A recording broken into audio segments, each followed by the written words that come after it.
നമുക്ക് ഇളനീരോട് കിട്ടില്ല crystal pudding ഉണ്ടാക്കിയാലോ.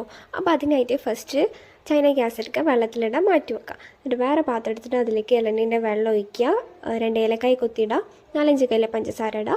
എന്നിട്ട് അത് സ്റ്റൗ വെച്ചിട്ട് നന്നായിട്ട് ബോയിൽ ചെയ്തിട്ട് മാറ്റി വെക്കുക. എന്നിട്ട് നമ്മൾ ഈ വെള്ളത്തിലിട്ട് വെച്ച ചൈന ഗ്യാസും ബോയിൽ ചെയ്തിട്ട് മെൽറ്റ് ചെയ്തെടുക്കുക. എന്നിട്ട് ഈ ഇളനീരിൻ്റെ വെള്ളം ചൈന ഗ്യാസും കൂടി മിക്സ് ചെയ്തിട്ട് നമ്മൾ ചൂടാറാൻ വേണ്ടിയിട്ട് ഒരു നിരന്ന പാത്രത്തിൽ ഒഴിച്ച് വെക്കുക. അപ്പോൾ അത് ചൂടാറി കഴിഞ്ഞാൽ നമ്മൾ ക്രിസ്റ്റൽ പുഡിംഗ് റെഡിയായി. ഇനി നമുക്ക് ഇളനീർ എടുക്കാം, മിക്സിയിലിടുക, അതിലേക്ക് ഫ്രഷ് ക്രീം, മിൽക്ക് മെയ്ഡ്, പഞ്ചസാര, പാലൊഴിച്ചിട്ട് നന്നായിട്ട് മിക്സ് ചെയ്തെടുക്കുക. അപ്പോൾ ഇനിയിപ്പോൾ ഫ്രഷ് ക്രീമും മിൽക്ക് മെയ്ഡൊന്നും ഇല്ലെങ്കിൽ കുഴപ്പമില്ല, ജസ്റ്റ് പാലും ഇളനീരും കൂടി മിക്സ് ചെയ്താൽ മതി. എന്നിട്ട് അതിലേക്ക് നിങ്ങൾക്ക് വേണമെങ്കിൽ കുറച്ച് ഇളനീർ കട്ട് ചെയ്തിട്ട് ഈ ജ്യൂസിലിട്ട് വെക്കാം. എന്നിട്ട് തണുപ്പിച്ചിട്ട് നമുക്ക് ഈ ഇളനീരും ഇതിൻ്റെ ക്രിസ്റ്റലൊക്കെ അതിലിട്ട് കഴിക്കുമ്പോൾ ഉണ്ടല്ലോ, സംഭവം കിടിലാണ്. എന്തായാലും ട്രൈ ചെയ്ത് വെക്കാം.